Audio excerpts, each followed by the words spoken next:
ये सुबह जहाँ मैं मॉर्निंग वॉक के लिए जिस पार्क में जाती हूँ, उस पार्क के चारों तरफ कम से कम 125-140 ट्रीज़ होंगे चारों तरफ। उसके बीच में कुछ नए लगाए हुए हैं, कुछ वर्षों से हैं। और आई थिंक 20 के करीब नीम के पेड़, 5-7 पीपल के पेड़ हैं। तो पेड़ ये जब बढ़ते हैं तो अपनी ग्रोथ के साथ, मतलब जैसे उनको सराउंडिंग मिलता है, जैसे जगह मिलती है, वैसे ये बढ़ते हैं। लेकिन अब चूँकि क्या आसपास गाड़ियों की पार्किंग होती है, आसपास में घर बने हुए हैं, तो लोगों को लगता है कि इनके पत्ते गिर गिर के कचरा इकट्ठा होगा, उनकी गाड़ियों के ऊपर काफ़ी पत्ते वगैरह इकट्ठे हो जाते हैं। तो मैंने देखा पेड़ तो काटे सो काटे, चलो बाकी पेड़ों को भी काटना नहीं चाहिए, लेकिन काटे सो काटे। एक ही जामुन के पेड़ की बहुत सारी ब्रांचेस, बहुत सारी टहनियाँ यहाँ नीचे सड़क पे पड़ी हुई थी, और मैंने देखा उसमें इतने कच्चे जामुन लगे हुए थे। अरे भाई, थोड़े दिनों में वो पकते, उसके बाद काट लेते। मतलब ये तो ऐसा हुआ कि एक बच्चे को फीड होने से उसके मदर प्लांट से महफूज रखा गया। ये देखो नीम का पेड़ है, और देखो कितनी मोटी उसका हिस्सा काट दिया गया है।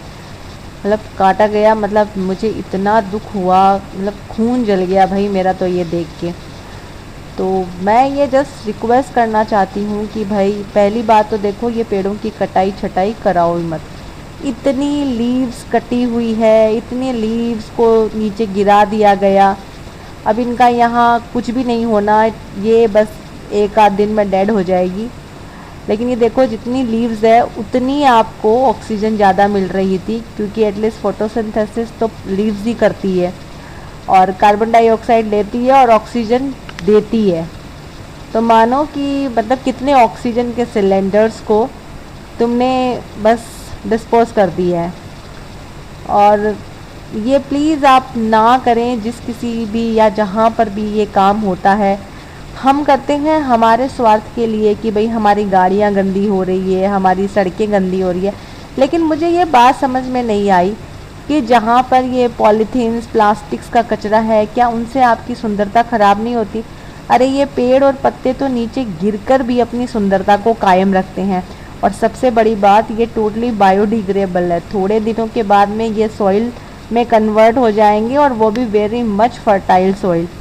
तो मतलब कचरा अगर हटाना है तो उस प्लास्टिक को और इन सब चीज़ों को हटाओ। पेड़ों के पत्तों का कोई ये कचरा नहीं है भाई, ये तो प्रकृति की सुंदरता है।